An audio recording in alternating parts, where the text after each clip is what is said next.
Assalamualaikum warahmatullahi wabarakatuh. Halo, perkenalkan saya Sri Handayani, mahasiswa Prodi Ekonomi Pembangunan dari Universitas Trunojoyo Madura. Di sini saya akan menjelaskan salah satu program kerja yang saya lakukan dengan beberapa teman pengabdian masyarakat kelompok 60 yang berlokasi di Desa Ndrenges, Kecamatan Sugiwaras, Kabupaten Bojonegoro. Kami melaksanakan kegiatan tentang sosialisasi dan pengenalan badan usaha milik desa. Latar belakang berdirinya BUMDes. Yang pertama, dalam rangka meningkatkan kemampuan keuangan pemerintah desa dalam penyelenggaraan pemerintahan dan meningkatkan pendapatan masyarakat melalui berbagai kegiatan usaha ekonomi atau pelayanan umum.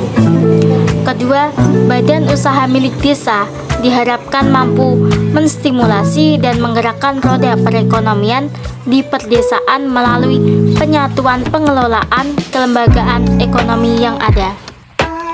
Apa sih BUMDes itu?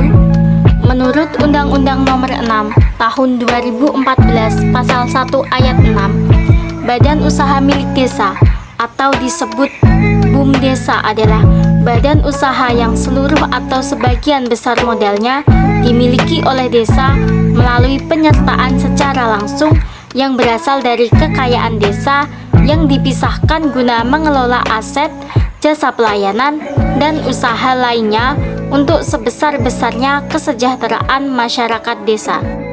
Tujuan dari badan usaha milik desa yaitu yang pertama, meningkatkan perekonomian desa, kedua, mengoptimalkan aset desa, ketiga, meningkatkan usaha masyarakat, keempat, mengembangkan rencana kerja, kelima, menciptakan peluang dan jaringan pasar, keenam, membuka lapangan kerja, dan ketujuh yaitu meningkatkan pendapatan masyarakat desa dan pendapatan asli desa.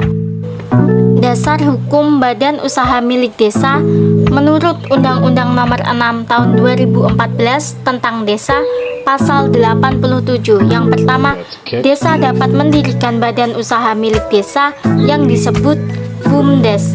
Yang kedua, BUMDes dikelola dengan semangat kekeluargaan dan kegotong royongan.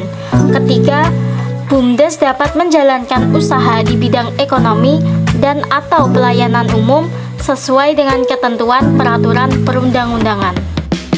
Faktor penghambat badan usaha milik desa ada 3. Yang pertama, faktor anggaran.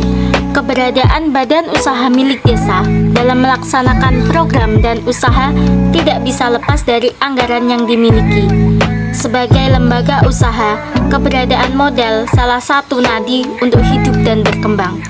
Kesiapan dana terbatas, memiliki tingkat kemampuan pengelola, usaha pun akan mengalami kemunduran. Yang kedua yaitu faktor sumber daya manusia pengelola. Keterlibatan masyarakat dalam program badan usaha milik desa memiliki keterbatasan dalam mengembangkan usaha. Yang ketiga ada terbatasnya dukungan dari pihak swasta. Keterlibatan pihak swasta dalam pengembangan usaha badan usaha milik desa akan dapat menumbuh kembangkan usaha secara berlanjutan. Faktor pendukung dari badan usaha milik desa yang pertama yaitu komitmen pemerintah. Peran badan usaha milik desa dalam mengembangkan usaha dan perekonomian masyarakat desa memerlukan penanganan yang komprehensif sehingga tumbuhnya ekonomi nasional ditopang kokoh oleh perekonomian desa yang kokoh dan terarah. Komitmen pemerintah terhadap keberlangsungan badan usaha milik desa bisa dibuktikan dengan pemberian dana dalam usaha mengembangkan badan usaha milik desa. Yang kedua yaitu tersedianya potensi sumber daya alam. Menurut Undang-Undang Republik Indonesia Nomor 6 Tahun 2014 tentang desa, saat ini desa diberikannya kewenangan untuk mengatur wilayahnya sendiri. Desa juga dapat mengembangkan perekonomiannya sendiri. Salah satunya adalah melalui pemanfaatan aset desa sebagai potensi desa. Aset desa yang dapat berbentuk asli seperti tanah, kolam, sumber mata air, ataupun sumber daya alam lainnya. Solusi untuk badan usaha milik desa bisa berkembang. Yang pertama yaitu pembenahan struktur organisasi badan usaha milik desa.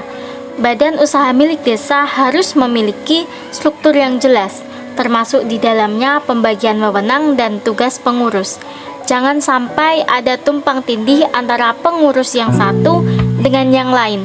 Dengan begitu, pekerjaan dapat diselesaikan dengan efisien dan efektif. Yang kedua yaitu peningkatan kualitas sumber daya manusia. Perkembangan zaman dan teknologi yang semakin maju tentunya harus diikuti dengan peningkatan kualitas sumber daya manusia. Jangan sampai orang lain melihat badan usaha milik desa sebagai sebuah perusahaan desa hanya karena letaknya ada di desa.